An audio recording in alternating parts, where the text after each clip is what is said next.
মহান রব্বুল আলামিন বলেছেন ইয়াস-সামাউ শাক্কাত, যখন আকাশ বিদীর্ণ হবে, এই আকাশটা একদিন বিদীর্ণ হয়ে যাবে, আকাশটা একটার পর একটা ভেঙে পড়বে, মানুষগুলো দুনিয়ার জমিনে কেউ থাকতে পারবে না।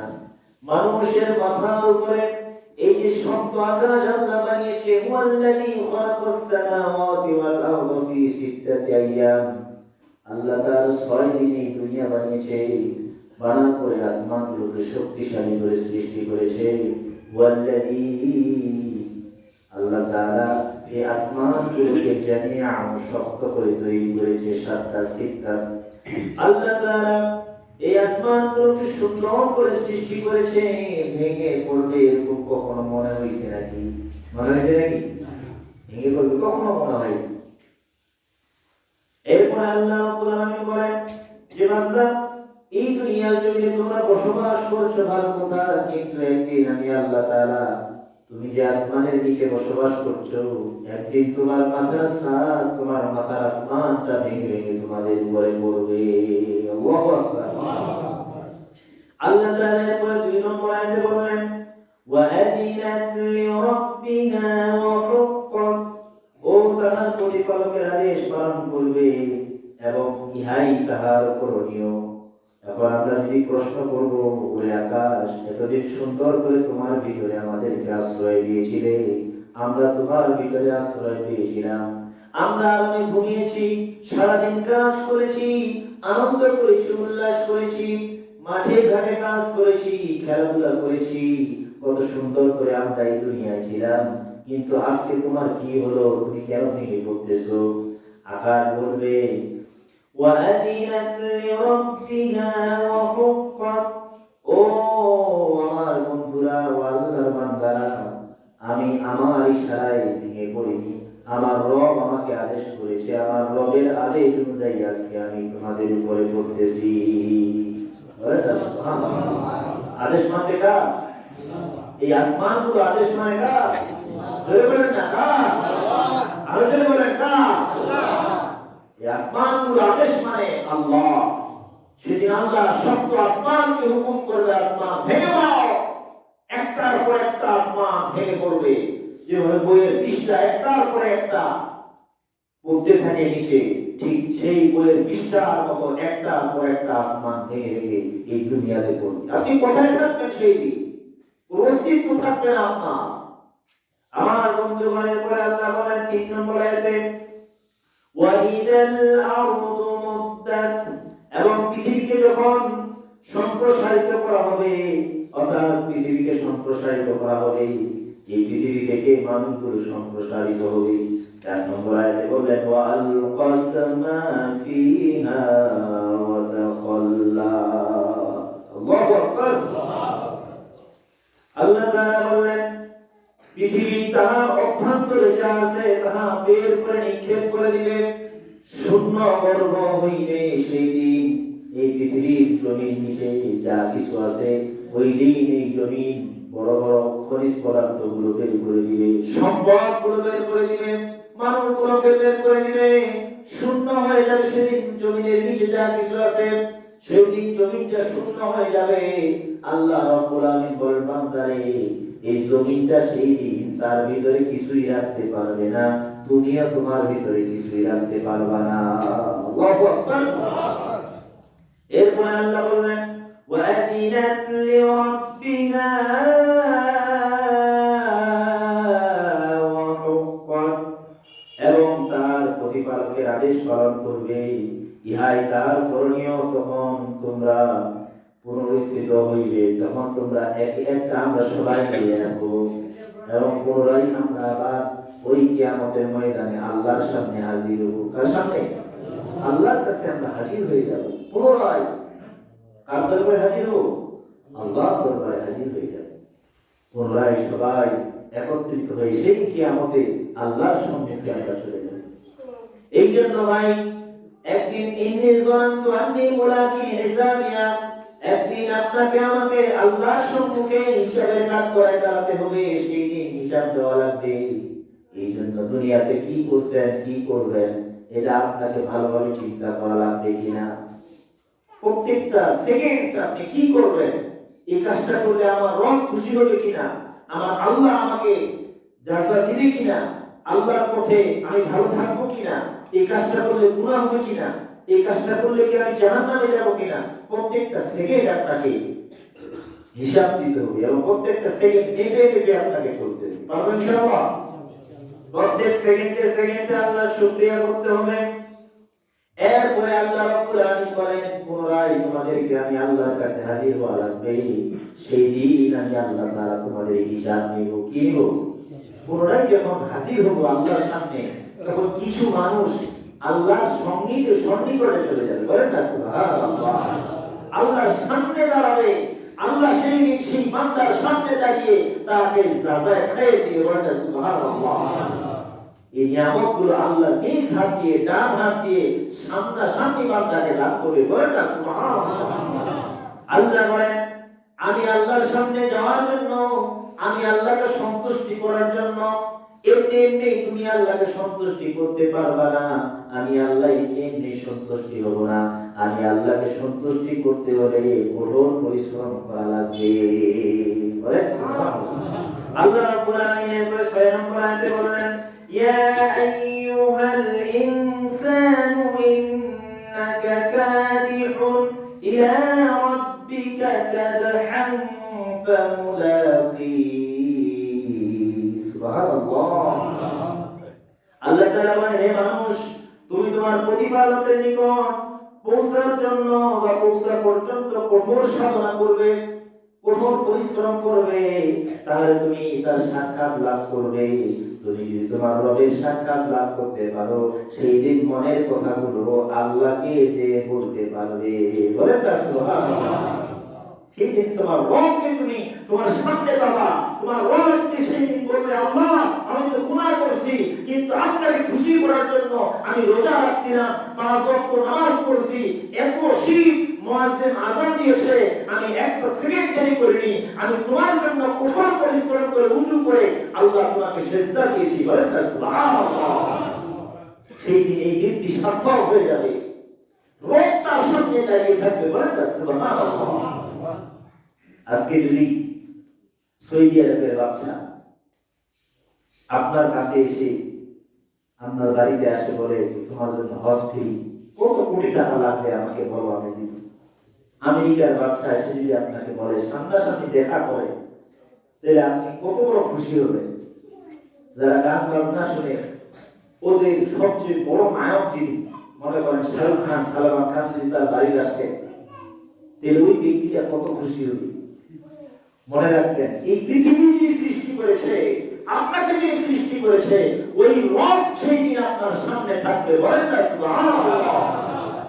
এতদিন আপনি আপনার রবকে দেখেন নাই, এতদিন চলে গেছে, আপনি কত গুনাহ করেছেন, কত বিপদে পড়েছেন, কত অসুস্থ হয়েছেন, আল্লাহকে দেখেছেন, আল্লাহ আপনাকে সুস্থ করে দিয়েছে। আপনি অভাব করেছেন, আল্লাহ আপনার অভাব দূর করে দিয়েছে। আপনি কঠিন অসুখে পড়েছেন, আপনার কঠিন অসুখ আল্লাহ ভালো করে দিয়েছে। এতদিন ধরে যে রবের কাছে আপনি না দেখে চাইতেন, সেই দিন ওই রব আপনার সামনে দাঁড়ায় থাকবে। ওই দিন রবের সামনাসামনি আপনাকে দাঁড়ায় দিবে। বলেন না সুবহানাল্লাহ। আল্লাহ বলবে, বান্দা কি চাও? চাও আজকে সব মনের যন্ত্রণা তোমার মেটায় দিব, সব জ্বালা আজকে আমি পুরাইয়া দিব, যা চাইবে তাই দিব। বলেন না সুবহানাল্লাহ। বলে তুমি কি চাও? যদি তুমি চাও যে এমন ঘোড়া, যে ঘোড়ার ডানা থাকবে, তুমি তো স্বপ্নে এগুলোকে দেখতে, আমি আজকে ডানাওয়ালা ঘোড়া তোমাকে দান করবো। বলেন না সুবহানাল্লাহ। তুমি যদি মনে করো এরকম 10টা পৃথিবী একটা মার্কেট হবে, ওই মার্কেট তোমাকে দান করবো। বলেন না সুবহানাল্লাহ। চাইতে দেরি হবে, দিতে দেরি হবে না। বলেন না সুবহানাল্লাহ। ওই রব সেদিন আপনার সামনে দাঁড়াবে, যে রব হুকুম করেছিল মুসা নবী, আপনি শুধু একবার হাত করেন, এই সমুদ্র 12টা ভাগ হয়ে যাবে, 12টা রাস্তা হয়ে যাবে। মুসা আলাইহিস সালাম সমুদ্রে হাত করতে দেরি হয়েছে, 12টা রাস্তা হতে দেরি হয়নি। বলেন না সুবহানাল্লাহ। আমার রব্বুল আলামিন এরপরে বলেন, ফাআম্মা মান উতিয়া কিতাবাহু বিয়ামিনি। আল্লাহ তাআলা 7 নম্বর আয়াতে বলেন, যাকে তাহার আমলনামা তাহার দক্ষিণ হস্তে দেওয়া হইবে। বলেন না সুবহানাল্লাহ। فسوف يحاسب حسابا يسيرا। 8 নম্বর আয়াতে আল্লাহ বলেন তাহার হিসাব নিকাশ সহজ হইয়া হইবে। বলেন না সুবহানাল্লাহ। যাকে তার আমলনামা ডান হাত দিয়ে দিবে আল্লাহ, সামনাসামনি দিবে। আল্লাহ বলেন আম্মা মান উতিয়া কিতাবাহু বিয়ামিনি, আমি আল্লাহ তাকে ডান হাত দিয়ে আমলনামা দান করব। ফাসাউফা ইউহাসাবু হিসাবান ইয়াসীরা। বলেন না সুবহানাল্লাহ। তার আমলনামা সহজ হয়ে যাবে, সহজ হয়ে যাবে, সহজ হয়ে যাবে। সেদিন তার কোনো টেনশন থাকবে না, একদম সহজ হয়ে যাবে। আমার বন্ধুগণ, মানুষগুলো আশায় থাকবে আমার আমলনামা যদি ডান হাতে আসে আমি বড় ভাগ্যবান। কারণ মা আয়েশা সিদ্দিকা রাদিয়াল্লাহু তাআলা আনহা আমার নবীকে জিজ্ঞেস করেছিল, ইয়া রাসূলুল্লাহ, ইয়া হাবিবাল্লাহ, আপনি কি আমাদেরকে কিয়ামতের ময়দানে চিনবেন? হঠাৎ করে মা আয়েশা সিদ্দিকা রাদিয়াল্লাহু তাআলা একদিন হু করে কেঁদে উঠলেন। আল্লাহর নবী দৌড় দিয়ে বলল, ওরে আয়েশা, কেন কাঁদলা, চিৎকার মারলা কেন? বলছি, ইয়া রাসূলুল্লাহ, ইয়া হাবিবাল্লাহ, আমি যখন হাদিসগুলো পড়ছিলাম আমি ওই জাহান্নামের দৃশ্যগুলো সামনে দেখছিলাম। ওই জাহান্নামের দৃশ্য, ওই জাহান্নামের কথা শুনে আমার ভয় লেগেছে। আমি চিৎকার মেরে দিয়েছি। আমি ডান বাম কিছুই দেখিনি, মনে হচ্ছিল সব কিছু অন্ধকার হয়ে গেছে। আল্লাহু আকবার। জাহান্নাম এত কঠিন ইয়া রাসূলুল্লাহ, ওই জাহান্নামের কথা শোনা মাত্রই আমি চিৎকার মেরে দিয়েছি, ওই জাহান্নাম থেকে আমি কিভাবে বাঁচবো? আর এই দুনিয়ার মানুষ আজকে জাহান্নামের কোনো খবর নাই, আজকে জাহান্নামের কোনো চিন্তা নাই। যে আমল আমাদের জন্য আল্লাহ তৈরি করেছেন, ওই আমলের বদকারদেরকে ফেলবেন। যারা বদ আমল করবে, যারা আল্লাহকে ভুলে যাবে, আল্লাহর সাথে যারা নাফরমানি করবে, তাদেরকে সেই জায়গায় ফেলে দেওয়া হবে। সেই দিন কি হবে? আমাদের বাঁচার মতো কেউ থাকবে না। আয়েশা সিদ্দিকা বললেন, ইয়া রাসূলুল্লাহ, আপনাকে প্রশ্ন করব, জবাব দিবেন নাকি? বলছে, আয়েশা, তুমি আমাকে প্রশ্ন করো, জবাব দিব। বলছে, ইয়া রাসূলুল্লাহ, হাবিবাল্লাহ, কিয়ামতের ময়দানে আপনি কি আমাদেরকে আমার পাশে থাকবেন না? আল্লাহু আকবার। আয়েশা সিদ্দিকা রাদিয়াল্লাহু তাআলা জবাবে আল্লাহর নবী বললেন, আরে আয়েশা, কিয়ামতের দিনটা এমন কঠিন হয়ে যাবে, সেই দিন কেউ কারো কাজে আসবে না। আমি নবীও ওই জায়গায় তোমাদেরকে ভুলে যাব। আল্লাহু আকবার। আয়েশা রাদিয়াল্লাহু তাআলা বলেন, তিনটি জায়গায় কেউ কারো খোঁজ খবর রাখবে না। এক নাম্বার জায়গা হলো মিজানের পাল্লায়, যেই জায়গায় তার নেকিগুলো ওজন করা হবে, তার নেকিগুলো মাপা হবে। ওই যখন তার নেকিগুলো পাল্লায় রাখা হবে, ওই জায়গায় কেউ কারো খোঁজ খবর রাখবে না। সবাই শুধু ইয়া নাফসি ইয়া নাফসি বলবে, যে আমার আমলনামা কি জানি হয়, নাকি আমি জাহান্নামী হই নাকি জান্নাতি হই। এই পেশানি, চিন্তা, টেনশনে পৃথিবীর কোনো খেয়াল তার ভিতরে আসবে না। আমি নবীও সেই দিন তোমাদেরকে ভুলে যাব। আল্লাহু আকবার। কিয়ামতের চিত্র দেখেন, সেই দিন কি অবস্থা হবে আপনার, সেদিন কি অবস্থা হবে আমার, একবার অন্তরে গাঁথে নেন। আল্লাহর নবী বলেন, 2 নম্বর হচ্ছে যে যখন আমরা মিজানের পাল্লায় ওজন হলো, এরপরে 1 নাম্বার, 2 নাম্বার হচ্ছে যখন ফুলসিরাত পার হবো। ওই ফুলসিরাত পার হওয়ার সময় কেউ কাউকে চিনবে না। সবাই শুধু দেখবে নিচে জাহান্নাম, আর চুলের মতো চিকন, হীরার মতো ধার, ওই ধারওয়ালা ব্রিজ দিয়ে কিভাবে জান্নাতে পার হয়ে যাব। আল্লাহু আকবার। আমি নবী প্রেসারি হয়ে থাকবো। ওই ফুলসিরাত যখন পার হবো, ওই জায়গা যদি কেউ নিচে পড়ে যায়, সে জাহান্নামে চলে যাবে। আমি কি ব্রিজ পার হতে পারবো কি পারবো না?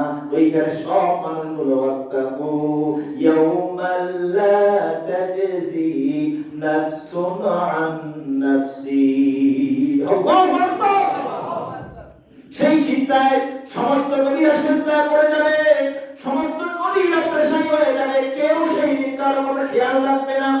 ওই দিনটার জন্য আমরা ওই সময় কেউ কারো খোঁজ খবর রাখবো না। ওই সময় আমি নবী তোমাদেরকে ভুলে যাব। আল্লাহু আকবার। 3 নম্বর হচ্ছে যখন আল্লাহ রাব্বুল আলামিন আমলনামা দিবেন, দিবেন নাকি বাম হাতে দিবেন? এই কথাই আল্লাহ রাব্বুল আলামিন পবিত্র কোরআনুল কারীমের সূরা ইনশিকাকে বলছে ৭ নম্বর এবং ৬ নম্বর আয়াতে আল্লাহ এই কথাই বলতেছে, ফাআম্মা মান উতিয়া কিতাবাহু বিয়ামিনি, ডান হাতে দিবে নাকি বাম হাতে দিবে? সেই দিন পেরেশান হয়ে থাকবে সব মানুষগুলো, সব নবীরা, সব রাসূলরা। যার আমলনামা, ফাআম্মা মান উতিয়া কিতাবাহু, যার আমলনামাটা ডান হাতে দিবে, ফাসাউফা ইউহাসাবু হিসাবান ইয়াসীরা, তার হিসাব নিকাশ সহজ হয়ে যাবে। সুবহানাল্লাহ বলতে মনে চায় না, মনে হয় কাছে থাকিবেন বলে কিয়ামত পর্যন্ত, এরকম বোঝা বসুন। কেউ বাঁচতে পারবে না।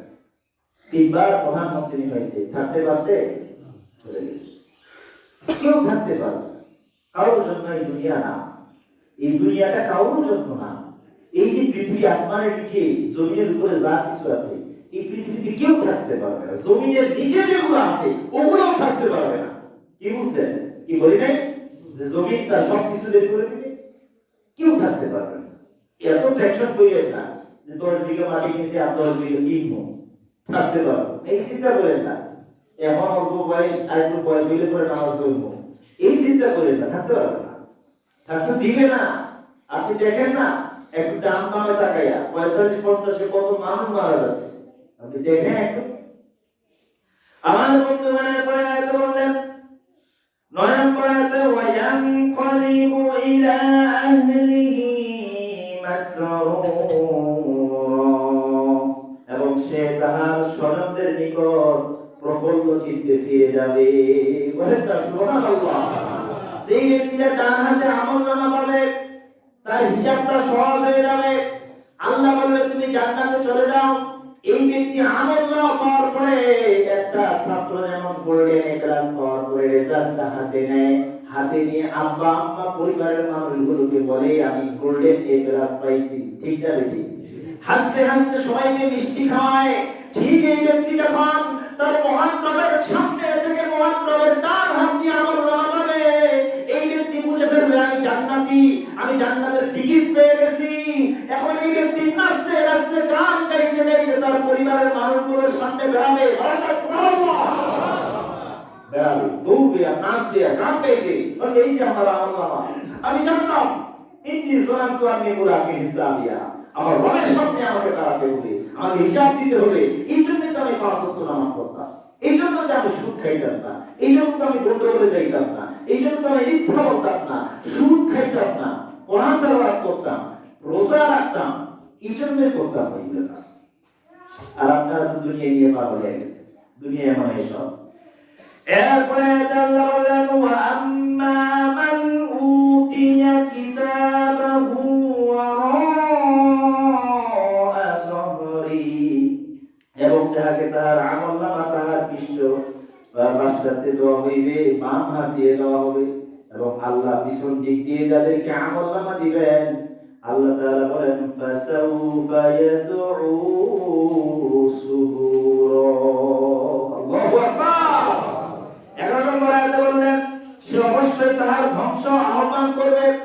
যেই ব্যক্তি বাম হাত দিয়ে আমলনামা পাবে, আল্লাহর চেহারা সামনে দিবে না, আল্লাহ পিছন দিক দিয়ে এইভাবে হাতটা দিবে, এইভাবে তার আমলনামা দিয়ে দিবে, আল্লাহ তার সামনে দাঁড়াবে না। পিছন দিক দিয়ে যখন ওই ব্যক্তি বাম হাত দিয়ে আমলনামা পাবে, সে বলবে ফাসাউফা ইয়াদউ সুবুরা। আমি যদি ধ্বংস হয়ে যেতাম, আমি যদি দুনিয়ায় না আসতাম, আমার যদি ধ্বংস হয়ে যেত, আমাকে যদি কেউ মেরে ফেলতো, আমি কেন এখানে আসলাম, আমি কেন দুনিয়ায় গেলাম, আমি কেন ভালো কাজ করলাম না? আজকে আমার রব আমার কাছে বেজার হয়ে গেছে, আমার রব আমার দিকে তাকায় নাই, বাম হাত দিয়ে আমার আমলনামা দিয়েছে, পিছন দিক দিয়ে আমলনামা দিয়েছে, আর আমি তো জাহান্নামী হয়ে গেছি। সেই ব্যক্তি চিৎকার মারবে আর বলবে আল্লাহ আমাকে ধ্বংস করে দাও, আমাকে বরবাদ করে দাও। আল্লাহ রাব্বুল আলামিন কোনো কথা তার শুনবে না। এরপরে আয়াতে আল্লাহ বলছে 12 নম্বর আয়াতে, ওয়া ইয়াসলা সাঈরা, জ্বলন্ত অগ্নিতে তাকে প্রবেশ করাও, জ্বলন্ত অগ্নিকুণ্ডে তাকে প্রবেশ করানো হবে। ওই ব্যক্তি যখন জ্বলন্ত অগ্নিকুণ্ডে লাগবে নাকি? হ্যাঁ, আরাম লাগবে নাকি? কোনো আরাম লাগবে না, বরং অতিরিক্ত কষ্ট লাগবে, যেটা আপনারা সহ্য করতে পারবেন না। কথাটা আমার নাকি করা নেই, ডাইরেক্ট কোরআন থেকে বলতেছি, বাইরে কোনো কথা আমি আজকে বলতেছি না। এরপরে আল্লাহ পাক রব্বুল আলামিন বলেন, ওই ব্যক্তিকে বাম হাত দিয়ে আমলনামা দেওয়া হবে। বাম হাত দিয়ে আমলনামা পাওয়ার পরে ওই ব্যক্তি বলবে ফাসাউফা ইয়াদউ সুবুরা, আল্লাহ তাআলার কাছে বলবে, আল্লাহ যদি ধ্বংস হয়ে যেত, কিন্তু ধ্বংস হওয়ার কোনো অপশন সেইখানে নাই, মরণ হওয়ার কোনো অপশন চাইবেন কিন্তু মরবেন না। এরপরে আল্লাহ বলল ওয়াসনা সাইরা, এই নালায়েককে, বদমাশকে, নাফরমান বান্দাকে দুনিয়াতে আল্লাহর ঘর হতো, আল্লাহর ঘরে নামাজ আদায় করতো না, আল্লাহর ঘরের জন্য টাকা চাইতো, টাকাও দিত না, দ্বীনের কাজে কোনো ব্যয় করতো না, সময় দিত না, আল্লাহর সব সময় নাফরমানি করতো, আল্লাহর সাথে সব সময় গাদ্দারি করতো, আল্লাহর ঘরে আযান হতো, সে কাজ করতো, নামাজে আসতো না, সে বিড়ি খাইতো, পান খাইতো, কিন্তু নামাজ পড়তো না, সে কোরআন তেলাওয়াত শিখতো না, সত্য কথা বলতো না, সব সময় মিথ্যা বলতো, সুদ খাইতো, ঘুষ খাইতো, মানুষকে হত্যা করতো। এই নাফরমান বান্দাকে আমার সামনে থেকে নিয়ে যা, ওয়াসলা সাইরা, তাকে জাহান্নামে নিক্ষেপ কর, একটা সেকেন্ড তাকে আমার সামনে রাখবি না। আল্লাহু আকবার। সেই দিন কি হবে, আপনাকে কে বাঁচাবে? সেদিন, সেই দিন কে আপনার পাশে দাঁড়াবে? কেউ তো পাবেন না, আপনি কাউকে পাবেন না।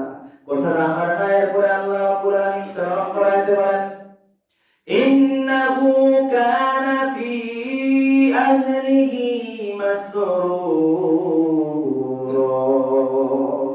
সে তাহার স্বজনদের মধ্যে আনন্দ ছিল। সে বলবে, আরে আমি কি স্বজনদের মধ্যে আনন্দে ছিলাম, যখন রমজান আসতো আমি রোজা রাখতাম না, সবাই রোজা রাখতো, আমি খালি আরামে খাইতাম আর ঘুরে বেড়াইতাম, আমি তো খুব আরামে এসেছিলাম, আমি নেতা ছিলাম, আমার অনেক টাকা ছিল, খুব বাহাদুরি ছিল, বড় বড় কনসার্টে যাইতাম, গান গাইতাম, ঠিক না বেশি, অশ্লীল ছবি দেখতাম, বড় বড় মহিলাদের সাথে ঘুরে বেড়াইতাম, সুদ খাইতাম, ঘুষ খাইতাম, আমি আমার পরিবারের সাথে কত আনন্দে ছিলাম। কিন্তু আজকে এই জায়গায় এমন সিপাই পড়ে গেছি, এমন বাইকে সিপাই পড়ছি, এই জায়গা থেকে বাঁচাবার মতো আজকে কেউ নাই, কেউ থাকবে না ভাইয়া, একাই আপনাকে কবরে যাইতে হবে। দেখেন না আপনি পিছনে তাকাইয়া, আপনি একবার পিছনে তাকান, আপনার বাপ মরছে, কে গেছে? আপনার মা মরছে, কে গেছে? আপনার দাদা মরছে, কে গেছে সঙ্গে? কেউ যাবে না, কেউ যাবে না, কেউ যায় নাই, যাবেও না, আপনাকে একাই যাইতে হবে। এবং আমি আমার পরিবারের সাথে খুব আনন্দে ছিলাম, কিন্তু আজকে তো আমার খবর খারাপ, এখন তো জাহান্নামে যাওয়া লাগবে। আল্লাহ রাব্বুল আলামিন ৭০ নম্বর আয়াতে বললেন, ইন্নাহু যান্না আল্লাই ইয়াহুর, সে ভাবিত যে সে কখনোই ফিরে যাইবে না। সে তো ভাবতো সে কখনোই ফিরে যাবে না। সে কি ভাবতো? সে কখনোই ফিরে যাবে না, সেইটা ভাবতো। কিন্তু আজকে সে বাড়ি ধরা পড়ে যাবে। এমনি জন্না আল্লাহ ইয়াকুর, ইন্নাহু জন্না আল্লাহ ইয়াকুর, সে ভাবতো যে আমি তো কখনো ফিরে যাব না। আসলে এরকম লোক আর ডিজে গানে আর পাঠিয়ে ওই কোনদিন নামাজের গরু যাইছে না, তোর নামাজ তুই কর, আমি নামাজ বুঝি না। আসলে না এরকম লোক ঈদের দিনও নামাজ পড়ে না। উলাতে কি হলো অবস্থাটা? আল্লাহ তাআলা ওর কথাই বলতেছে, ইন্নাহু জন্না আল্লাহ ইয়াহুর, মনে কি করছো যে তুমি আমার কাছে আর আসবে না, তুমি দুনিয়ায় থেকে যাইবা? সে দুনিয়ায় মনে করছে যে আমি দুনিয়ায় থেকে যাব, আমারে আল্লাহ কখনোই দিতে পারবো না। আর যখন আল্লাহ সেই দিন নিব, তখন বলবে, এখন কি হলো রে, মনে তো করছিলি দুনিয়া থেকে আর আসবি না, এখন যে টান মারছি চলে আসবি, এখন বাঁচা নাকি? কার কাছে বলবে সেটি? সেই চিন্তাটা করেন, দেখেন কত সুন্দর কথা বলতেছে আল্লাহ কোরআন। বালা ইন্নাহু রাব্বাহু, বালা ইন্না রাব্বাহু কানা বিহি বাসীরা, নিশ্চয়ই ফিরে যাইবে, তাহার প্রতিপালক তাহার উপর সবিশেষ দৃষ্টি রাখে। সব জানেন আল্লাহ, যে এটা নাচ করছে, এটা গান গাছে, যাত্রা আছে, এটা সুদ খাচ্ছে, ঘুষ খাচ্ছে, জেনা করতেছে, ব্যভিচার করতেছে, আমি সব জানি, কিন্তু চুপচাপ সহ্য করতেছি। এরপরে বলেন, ফালা উকসিমু বিশ-শাফাক, আমি শপথ করি, অস্তর আগে আমি শপথ করি। আল্লাহ বলেন, অস্তর আগে আমি শপথ করতেছি। এরপরে আল্লাহ কসম করলেন, ওয়াল্লাইলি ওয়া মা ওয়াসাক, এবং আমি রাত্র আর উহা যা কিছু আছে সবেশ সমাবেশ ঘটাই তাহার, অর্থাৎ আল্লাহ তাআলা দিনের সমাবেশ ঘটাই কিনা, রাতের সমাবেশ ঘটাই কিনা, এই সব কিছু কে ঘটান বলেন তো? আল্লাহ ঘটান। এরপরে আল্লাহ বলেন ওয়াল কমারি ইযা তাসাম, এবং শপথ চন্দ্রের যখন ইহা পূর্ণ হয়, লাতারাকাবুন্না তাবাকান আন তাবাক, নিশ্চয় তোমরা ধাপে ধাপে আরোহণ করিবে। ফামা লাহুম লা ইউমিনুন, সুতরাং উহাদের কি হইল যে উহারা ঈমান আনে না। ওরা তো জানে যে ধাপে ধাপে সব মানুষগুলো চলে যাচ্ছে, দাদা গেছে, দাদি গেছে, এরপরে মা গেছে, বাপ গেছে, সেও চলে যাচ্ছে, এর কি হলো? এর বড় সেই ঈমান আনে না। ধাপে ধাপে যে আমি মানুষগুলোকে নিয়ে যাচ্ছি, এটা কি বুঝতে পারে না যে সেটাকে তাকেও একদিন আমি আল্লাহ নিয়ে আসবো, আমি আল্লাহ কবরে তাকে নিয়ে আসবো, আমি আল্লাহর কাছে একদিন তাকে আসতে হবে। সে কেন বুঝে না? সে কেন ঈমান আনে না? বলেন, প্রশ্ন করেন, আপনি আপনারই প্রশ্ন করেন, আমার কি হলো? আমার দাদা চলে গেল, দাদি গেল, মা গেল, বাপ গেল, এর বড় আমি ঈমান আনবো না? বুঝে আসে না আপনার আমার? হ্যাঁ, আমি কত বড় হয়তো বাড়াইছি যে বুঝতেছি যে কুরআন দিয়ে পায়ে চোট মারলে পাটা কাটা যাবে, এর পরেও যদি চোট মারি এটা কি ঠিক হবে? এই জন্য আমরা বলছি যে কি হইল রে ভাই, এর ঈমান আনে না কেন? আল্লাহ তাআলা বলেন ফামা লাহুম লা ইউমিনুন, এবং উহাদের নিকট আল্লাহ বলেন সুতরাং উহারা কি হইল, উহাদের যে ওরা ঈমান আনে না। এরপরও কেন ঈমান আনে? ওদের কি হইল? ওরা কি বুঝে না যে একটা মানুষ চলে যেতেছে, আমাদেরকে যাওয়া লাগবে? 21 নম্বর আয়াতে আল্লাহ